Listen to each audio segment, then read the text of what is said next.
Go, Chad. All right. I thought I lost you there. Yeah, we went live. Well, welcome to all those who are here live for the Carnivore Theology behind-the-scenes vodcast. Remember that we'll be editing the shorter, more appropriate, and funnier version and releasing it later this afternoon. Yep. Carnivore Theology is the podcast that does things to help you grow from milk to meat to become wise, skilled, world-changing followers of Jesus Christ, even though Steve can't get that line correct. And today, we are on location at the exciting Craig Television Tower in Hayfield, Manitoba, one of my favorite metropolises, where the mosquitoes have now gone and the ice has began to set in. And Elle and I are trying to climb Canada's second tallest structure. There's this fascinating ladder here, which I think is going to let us up. Yeah, no, it's good. I mean, we've had a chance to try it. We've been up halfway. We came back down to make sure it was all right. And what's nice is that we're going to climb up and we're going to get ourselves to the top. So we're going to stop the recording for just a sec, and we'll meet you when we get back to the top. What? Why are we going? What? Okay. And we're on top. Wow, is it ever cold up here? Okay. Steve, I feel like we forgot something. I think we forgot Steve. Steve didn't come. No. He might have fallen off. I heard a scream about halfway up. Keep moving. Just keep moving. What's nice is I see right now there is someone else coming up. This is awesome. That's good. This is the idea. Who is this guy? I don't know. You know, there's one thing that I could use, though, as a coffee. I mean, I knew I couldn't climb here with a coffee. That's just not possible. No, that's just that impossible. Takes some serious skill. What we need is somebody who really understands radio towers. It's all the equipment you're using. Oh, what? Hello? It's all in the equipment you use. Hey, Tim, how you doing? He's come with coffee. I'm doing great. You brought coffee. He's got 4 coffees. The least I could do. That's incredible. Now, you guys know that the top of this thing actually broke off in 1983, right? Like to actually meet up here is not the best idea. Couldn't we have picked a nice safe Starbucks or something? Well, we probably could have, but look, there's an extra coffee here on account of Steve not making it up, so I think I'm going to be just as happy. That works for me. Okay, well, was that on the bottom? That was the red smear that looked like grape jelly. Yeah, that was yeah. The guy. We'll scrape him up later. Don't worry, he's fine. He takes a beating and keeps on ticking. That's what he does. Yeah, he's we've lost him a few times. I figure as long as we're up here, we should probably plug in some kind of transmitter for Carnivore Theology Radio. I'm sure they won't mind. Putting radio signals in places that don't have any is kind of what we're talking about today, isn't it? That is what I specialize in.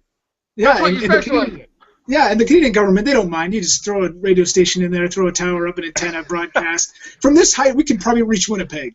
Oh, there you go. See? There you go. I'm pretty sure I could shout and reach Winnipeg from this height. That's awesome. Hello, Winnipeg! All right, so this is Tim. Chad, let me introduce my friend here. This is Tim. Tim Whitehead is the executive director of GALCOM International, a Canadian ministry that uses radio technology to communicate the gospel message to people all around the world. They have installed over 120 Christian radio stations and distributed almost 1 million solar radios in 126 countries, helping local pastors spread the message of Jesus Christ to people all around their area. I met Tim at the 2015 Ontario Gospel Coalition Conference in Toronto. His was one of the many booths there, and I was immediately attracted to it because it was the one that had all the buttons and lights and gizmos and speakers. It also had teddy bears, which I'm sure Tim will tell you about in a minute. You probably thought that was for the new Star Wars movie, and it was confusing. Honestly, I didn't know what it was, so I just came zapping over there. I'm like, buttons and lights, get me over there. So we struck up a conversation, and of course, Tim went into a spiel about GALCOM, and I was immediately intrigued. Such a cool organization.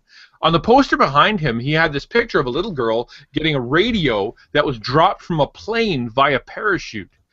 And another one of this really tough-looking guy in night vision goggles. I asked him about the pictures, and he started to tell me stories of some of the coolest missionary stories I've ever heard, and I will leave them for Tim to tell because I will not do them justice. I immediately wanted to have him on Carnivore Theology because these guys are intense about using technology to spread God's word to as many people as possible.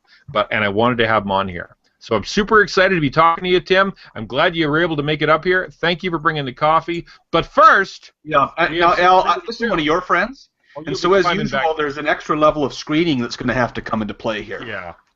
I apologize, Tim. I hope you were prepared for this.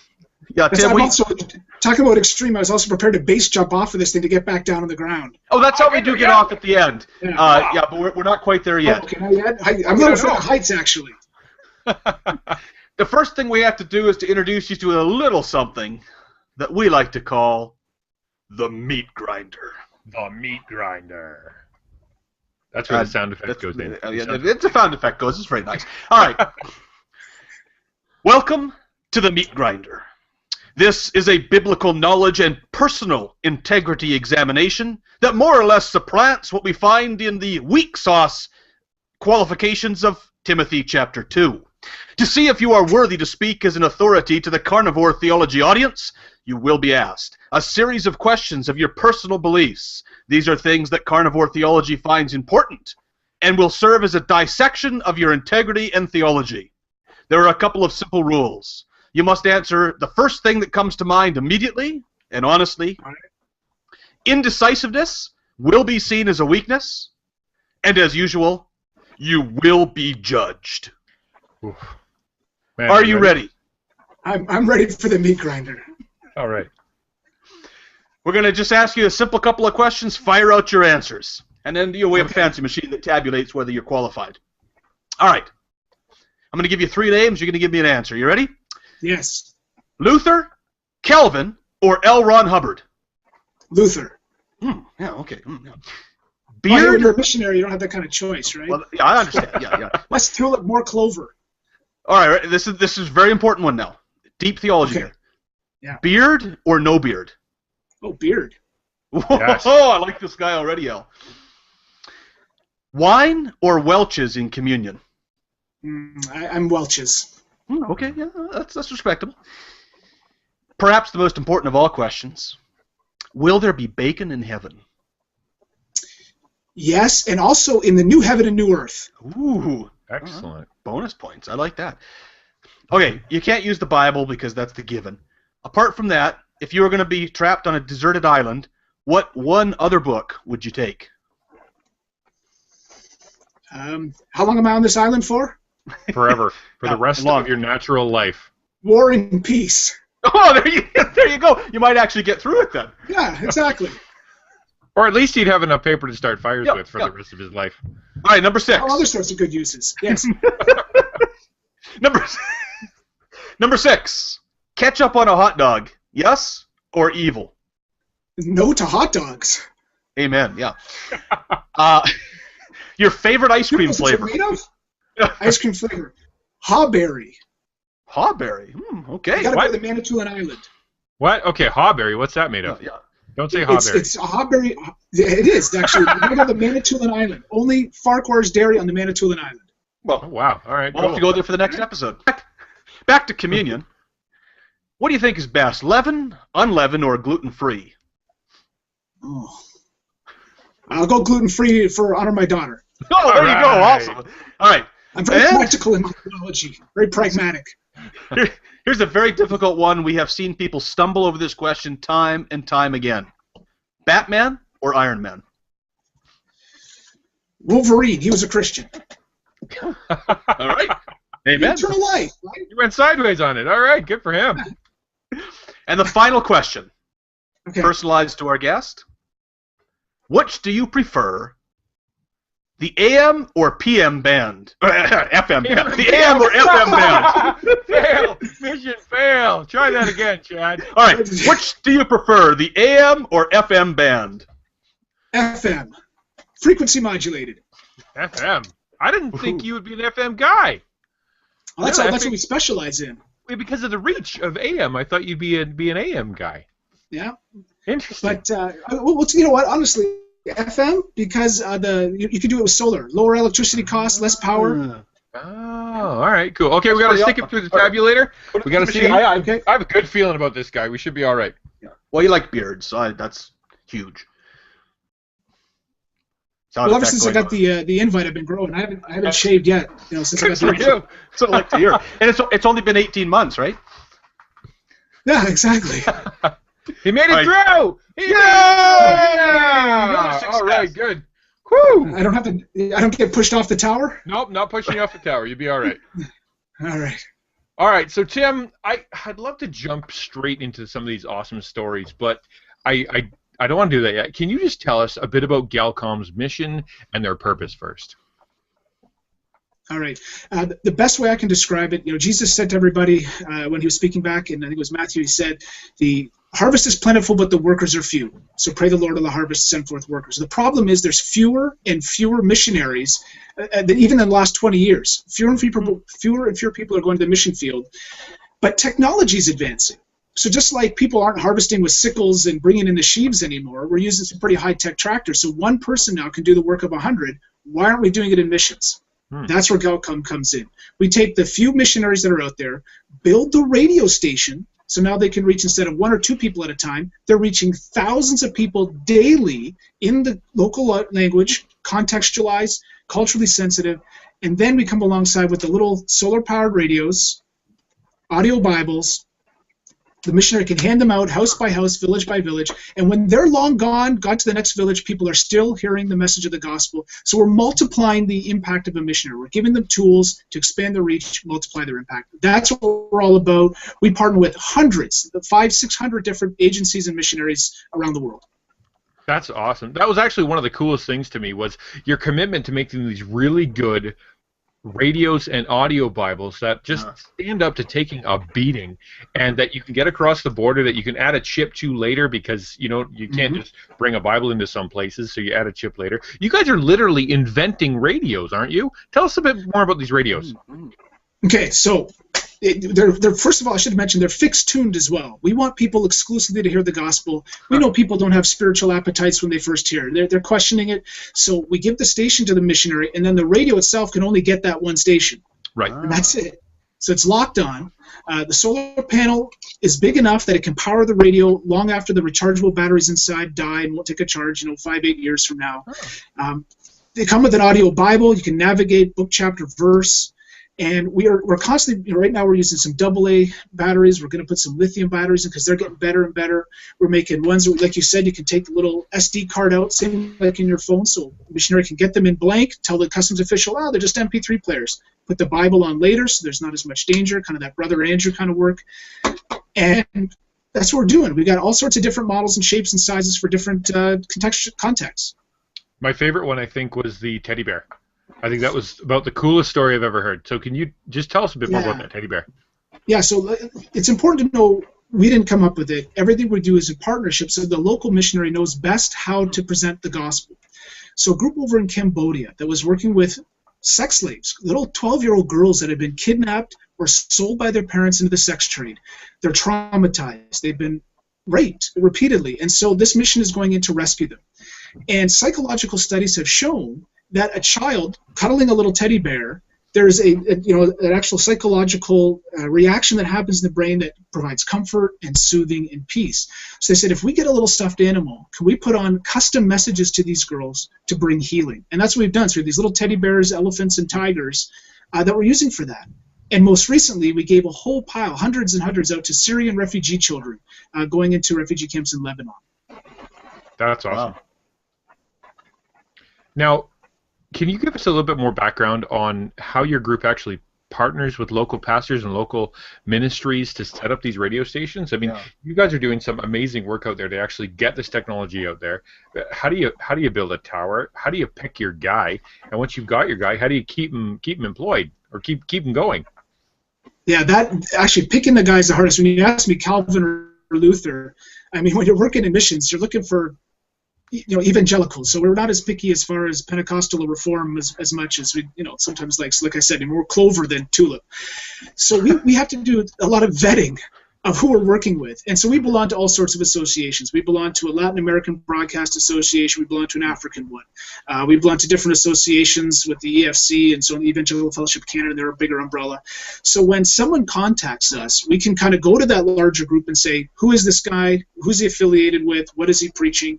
We do our own work. We had to turn some people down, some tough decisions where someone knows someone and they said, hey, this guy's either theologically or practically not fit for this type of investment. And radio station can cost $10,000-$20,000, and that's donor money, mostly from Canada and the U.S. The little radios cost us $30 to make, so you give $1,000, that's a $30,000 investment. So we want to make sure this guy's going to be preaching the gospel. Right. So that's the first thing we're vetting. The second is that they're a registered charity in their country, and most of the guys we're working with aren't radio guys, but they're already running an orphanage, or they're running a clinic or a hospital, or they're already doing traditional missionary work, training pastors, planting churches. So they already are supported by an agency, or they have a congregation, they already have something established. So we know that the ongoing costs are taken care of, because we don't handle that either. We kind of do this one-time big dump of technology as far as the station and radios are concerned. We're there to make sure that the station works, but not the rest of the staffing and so on. Then you talk about power, that's where the solar comes in. We've done now about a half a dozen stations completely solar powered, 3 200-watt solar panels up on the roof of a little hut in the middle of an island in nowhere place, Indonesia. Put up a windmill a couple times, and then the tower and antenna, and so they're on the 10 hours a day. It's a couple car batteries, so they're broadcasting 10 hours a day. So that's how all the steps kind of come through to keep them on the air. Wow, that's really cool.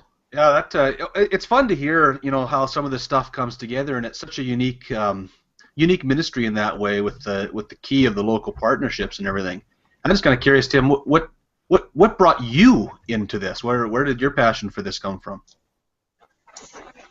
I had been working in ministry. Okay, I'll tell you, I'm an accountant. All right, okay. I don't know. Have you had an accountant on Carnivore Theology before? You might be the first. Oh, good. I'm good. So hold on. Can you just slow down just a second? I'm reeling for just a minute. That the guy that I was talking to about missions and technology and his passion for taking care of people just admitted he was an accountant. I didn't see that coming. I have nothing against accountants personally. Yeah, a little bit of a serve. And I'm surprised then that you're actually giving away items with, which is why you had those numbers like right now. Absolutely. No, the costs and the prices, yeah. So here's my story. So I went to business school, and my last year I had to do an internship. And my dad was in full-time ministry. I don't know if you've ever heard of Awana Clubs. My grandfather was a pastor. And I had the dream of going into sports business, and that's what I was doing. To pick my internship, they give you a big list, and the Blue Jays and all the Canadian hockey teams, football teams on there. And I'm thinking, this is it, I'm going to get in. And as I'm walking back to my dorm, God says to me, Tim, I got something else for you that I want you to do. And I was really racked. I don't know if you guys have ever had that kind of crisis moment. And I walked back. My wife was waiting for me up at the dorm room there, and I said, I can't do it. I can't follow through. I feel like I got to do ministry. And so I wrote a cold letter to Crossroads Christian Communications, the guys that broadcast Huntley Street, and said, look, I got to do a business degree. You guys are big, so hopefully the school will allow that as business. And so they said, sure, we can use accountant for free for a couple of months. And I was there for 10 years. Wow. They eventually did pay me. Yeah. And it took you that long to get through school, not the greatest accountant. Yeah. I got you. No. Talk about those unpaid internships. They're really getting long. That's tough, man. That's rough going. They just never accepted my hours. So that's where I started. So 10 years in Christian broadcasting, working in all sorts of places. In finance, I was doing mission trips, auditing mission trips and stuff, all the money that went overseas. And then one Sunday morning, minding my own business in my church pew, the founder of GALCOM, a guy named Alan McGurl, who our church had supported ever since I was a little kid, kind of the missionary once a year kind of comes in and says, here's what God's doing. He goes to walk away from the pulpit, comes back and says, got one more prayer request. I'm 70 years old. We're looking for someone younger to take over. Huh. And literally, God tapped me on the shoulder and said, he's talking to you. I didn't know anything about radio, but I've been working in ministry and administration for years, so that's why I'm here. So I've been here 8 years now. Oh, that's pretty cool. That's awesome. That is excellent. Truly, sometimes accountants tend to be God's gifts to the church. As Al probably has the same experience as pastors of not mega church local churches. We have to deal with all of our own business practices and everything. And when you get a guy that actually likes some of that stuff, you buy him Tim cards and. Oh my goodness! Yeah. It's a precious thing, and there's a lot of ministries that could use that. So I think that is a very valuable background. To be fair, math and Robert's Rules of Order. You're my new best friend. Yeah. So since then, though, I have gone to seminary. I've got some more theological training. Yeah. So I got to tell you, I was nervous about joining the Carnivore Theology. I thought I might get eaten up here. So. Well, you almost got pushed off the tower. Keep the questions light. Yeah. That's good. We're glad. So far, you're doing okay. I mean, one wrong answer. That's why we're up here. Okay, that's enough suspense for me. I can't take it anymore. The interview part's over. I got to hear some more of these stories, man. You got to tell us some of these stories. And really, can you start with the one that has night vision goggles, rabbits, and guerrilla warriors? Okay. Russell Stendhal, missionary kid. His parents were Wycliffe missionaries, goes down to Colombia. They translate the Bible into a language group, total savage, cannibalistic, child sacrificing culture. His parents translate the Bible, so he grows up there and sees God at work, so decides to stay in Colombia to work himself.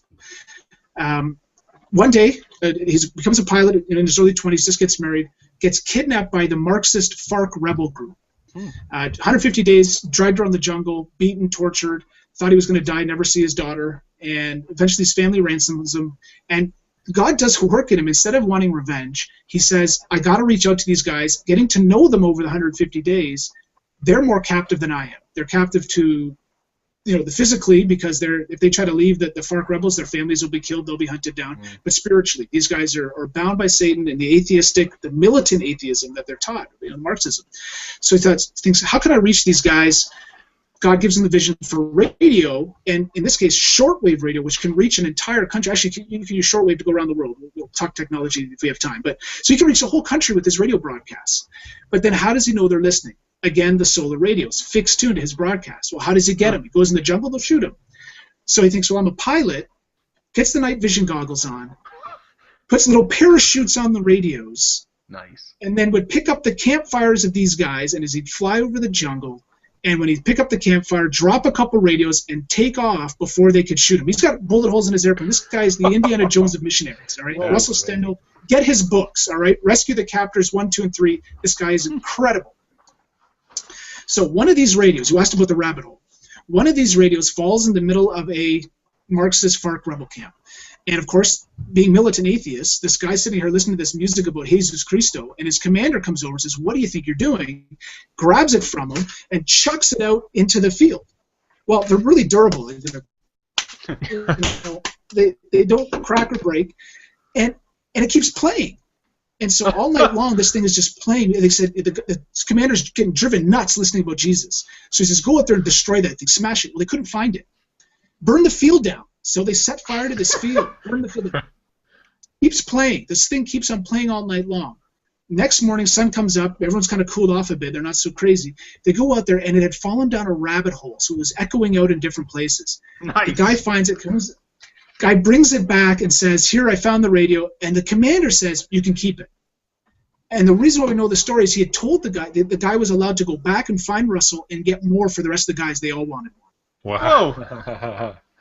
That's really cool. The beginning. So this is years ago. Russell Stendhal now is a special emissary to the peace talks at the highest levels between the Marxists and the government. That's how much respect, because he's been reaching out to both sides. He's just been preaching the gospel. He says no side's going to win this unless your hearts are changed, you submit to Jesus Christ. So he's our poster boy. He's done 120,000 radios around Colombia. Any ways possible, arrested, kidnapped again over and over until they find out who he is. Just a remarkable missionary. That's awesome. That really shows you the power of radio and what it has the opportunity to do. We read in Romans 10 about the necessity of having the word preached and heard, and how will they hear unless someone goes to them? And you got the situation we're saying we can't get there. Well, we can now. That's just absolutely amazing. Mm-hmm. Yeah. Yeah, well, there's a couple of big ministries that have been broadcasting into North Korea for years, broadcasting into China, broadcasting into North Africa, where a missionary can't go. All the missionaries from Morocco were kicked out, I think it was about 7 years ago. There's still radio broadcasts going in there. You can't stop a radio broadcast. That's like you can put up a wall and stop it. So it's a great tool. Well, that's it, right? You've got this opportunity because of technology to send it out really far. And you're not blocked by borders. Like, you can set one up on the border and just blast your frequency over there and drop radios, right? And that's an incredible story. Yeah. Russell's pretty unique, though. Most of ours are pretty pedestrian. A team of people go out and hand them out one by one or house by house. And that's generally how it goes. Well, just a couple guys dropping them by parachute. Yeah, I know, but I would look at, you go to your website, galcom.org, and you actually have a list of stories, and these guys who are pastors or they're local guys who say that when someone comes into their church, they will often say, well, I heard you on the radio first, right? Go to the YouTube channel, GALCOM Radios, YouTube/GALCOM Radios, and there's lots and lots and lots of stories just like this. And each one is an incredible story of God's ability to work through very normal individuals who have a passion for this stuff, and for be able to create a product, or not a product, what we said, create a device, a technology that allows the gospel to be presented. Now, you're not just about radios, right? You're about actually giving out Bibles too, right? These are audio Bibles. Yeah, in some places either there's a broadcast that doesn't reach, or there's a language group where there's just not a lot of broadcasting going on. But we have partnerships with content providers like, I don't know if you've ever heard of Global Recordings Network. They've got over 6,000 languages, simple Bible stories, Wycliffe, Through the Bible, and all these others, where we can get a little solar-powered audio Bible, smaller than a cell phone, and get it into people's hands, and so they can hear the gospel. Now, it's important here. This is kind of where the smart stuff is. I met one of our missionaries that we partner with who's working in Afghanistan, got arrested because he had Bibles. So now we can remove the little SD card, we can load the audio on later. We're doing all this kind of technology stuff to get these audio Bibles into places where missionaries at risk.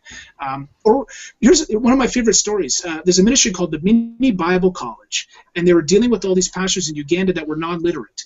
Now imagine if you couldn't read and you got to preach every Sunday. You got one sermon. That's it. That's all they know. And so they made this thing, 30 Old Testament, 30 New Testament, 30 marriage and family, college-level teachings to give to non-literate pastors. So now they've translated from Ugandan, Swahili. Now they've got a whole bunch of languages to equip pastors with something. It's like 6 months' worth of audio teaching for them that they can now disciple. Talking about carnivore theology, I mean, they got to raise the level of teaching, and this is how they can do it. Wow. That's excellent. Chad, you got one more question, and then I can hit it with our closer. Yeah.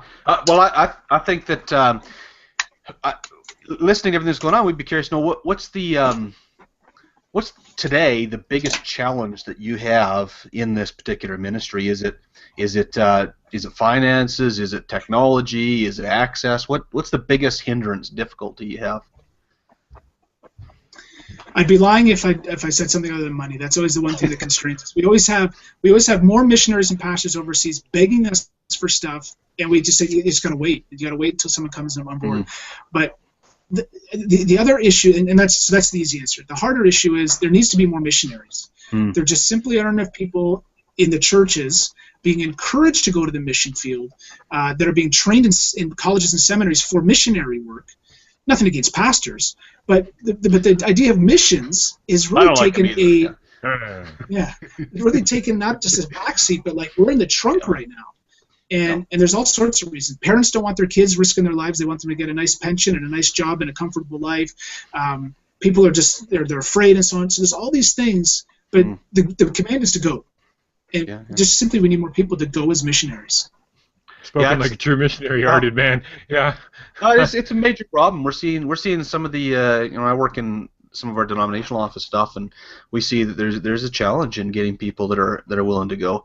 I think we're going to keep seeing a decline as we have some continual decline in the North American church as well, where people, like you pointed out, attitudes changing, resources maybe depleting, and people just aren't going to be going and sending as much. So, pray to the Lord of the harvest. Said earlier. Yeah, we did an episode last week about consumer-minded Christianity and consumer-minded churches, and if you walk into church expecting to get, and eventually you become that Christian consumer, then the idea of give and sacrifice and even go, that's very uncomfortable to think about. Yeah, I just talked to a missionary who gave up a high-tech job to go, but they're few and far between the people that say this is worth more than the money. It's worth more for me to be a missionary. It's amazing. It does change, right? You went through the Great Awakening and all these different things, and then all of a sudden up comes the rise of William Carey and the early missionary movement in the 19th century that flowed right out of that. And so God can and will do it again to accomplish His purposes. Why don't you wrap us up, Al, before we base jump here? Yeah, last thing. Okay, so what's the biggest area of prayer that we can pray for you personally and for GALCOM? The biggest area for me, I learned very early in my career in missions, it's all about being a good steward and just trusting God. And when I try to do my own strength, it always falls flat on my face. So that's my biggest personal request. And our biggest request for our ministry here, because we're making the stuff ourselves, we're getting all these parts in from China, the Far East and stuff, and we always have inventory issues. We were waiting for a month for the little labels to go to the front. So we just need God to intervene in these practical ways so we can keep production flowing. We make them right here in Hamilton, Ontario, back in Hamilton, Ontario. Oh. They're Canadian made in Canada. There you go. Made in Canada. That way you know they can last in all sorts of weather. Yeah. Exactly. All right, so as an act of faith and as an act of, I guess what we'd say, willingness to depend on God for everything, we're going to do with this. I've never done this base jumping thing. I've never even considered it before. And so how does this work? You basically just jump off the edge basically, and go? I'm going to get behind you. I'm going to give you a little shove, and I'm going to pull your chute for you, and then eventually you hit the ground. Was I supposed to wear a chute? All right, I'll go. I'll catch you. So Steve's at the bottom. We better go, Tim, and catch up to him. All right, you first.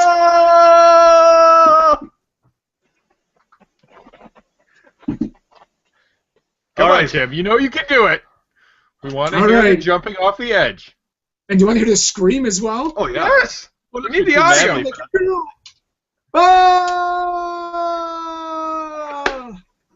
All right, well, that was absolutely wonderful. Thank you very much for being on today as our special guest, Tim.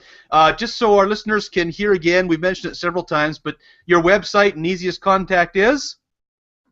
GALCOM.org. GALCOM.org. You can find out all about the ministry there, and Al mentioned the YouTube channel. We'll link that to this podcast so that you can easily follow it and see some more great stories, pray for, and consider supporting this excellent ministry. We thank you for listening to Carnivore Theology. Make sure that you like us on iTunes. Check us out on Facebook. YouTube. I don't remember all the things that Steve says. I'm a terrible host. Steve, please come back soon. Yeah, come on. We got to go scrape that guy up. I don't even care if we have to go to a hospital here. Stick his brain in an Android. Yeah. Can you guys do that at GALCOM? If we were to scrape up just his brain part that was left down there, can you put that into a radio? Because we only need the voice. Put them back together. I'm sure we can animatrons like the Country Bear Jamboree at Disney. We'll put the whole thing in. That's all we need. Excellent. Perfect. We have the technology. Perfect. All right. Bye-bye. Rosso.